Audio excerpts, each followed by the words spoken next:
السلام عليكم ومرحبا بكم في وصفه جديده مع شهيوات امير. اليوم ان شاء الله جيت وجدت معايا واحد الطاجين كيجي رائع جدا بالبصله والزبيب. مقاديره جد بسيطه ومذاقه ولا اروع. خليكم مع المقادير وطريقه التحضير.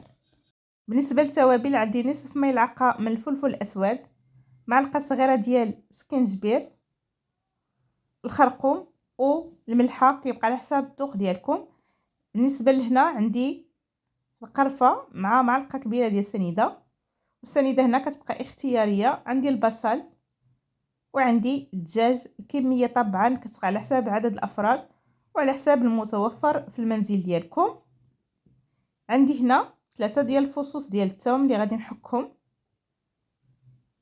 كما كتلاحظوا معايا، وعندي زيت المائده غادي نزيد عليها زيت الزيتون،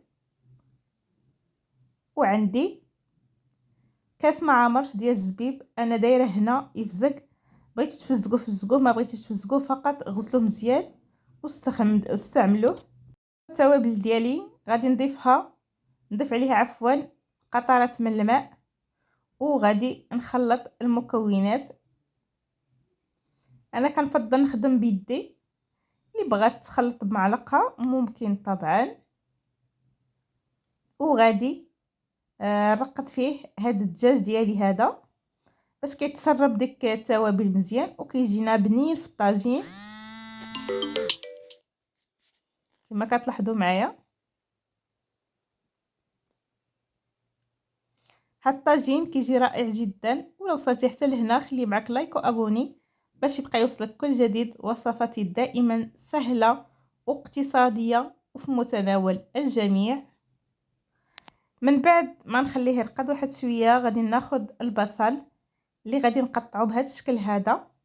من الاحسن قطعوه بيديكم بهذا الشكل، لان الا قطعته في قطعه كيجي غليظ، ولكن عندكم البصل الابيض يكون افضل بكثير لانه كيسهل عليها تعسل بالزربه من كتكون بصله بيضاء.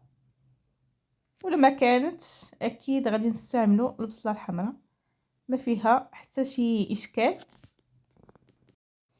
كما كتشوفوا قطعت البصل ديالي. هنا خديت واحد البصله اللي شلطتها، غادي نوضع عليها الدجاج ديالنا بهذا الشكل، وغادي نبدا نوضع البصل من فوق هذا الدجاج بهذه الطريقه هذه. كما كتعرفوا بالنسبه للمبتدئات البصله راها كتهبط، يعني ما كتبقاش هذه الكميه بهذه الكثره هذه، يعني كتهبط. باش ما تقولبكمش يعني ديروا البصله كثيره بالنسبه للناس اللي عندهم عدد اشخاص يعني كثارين. اما بالنسبه لهاد الطاجين راه يقدر يوكل حتى 3 الناس. من بعد ما قطعت البصل وستفتها من فوق الدجاج ديالنا، حيدت داك الماء اللي في داك الزبيب وبديت كنوضع الزبيب من فوق الطاجين بهذه الطريقه هذه. كما كتلاحظوا معايا غير طبقوا الطريقه كيف ما موضحه في الفيديو، اكيد غادي يجي الطاجين ديالكم شهوه منه وغادي يبغيه الصغير والكبير ان شاء الله. من بعد غادي نوضع هاد القرفه مع سنيده. هنايا غادي نكب هاد العطريه هذه اللي حكيت فيها الفصوص ديال الثوم،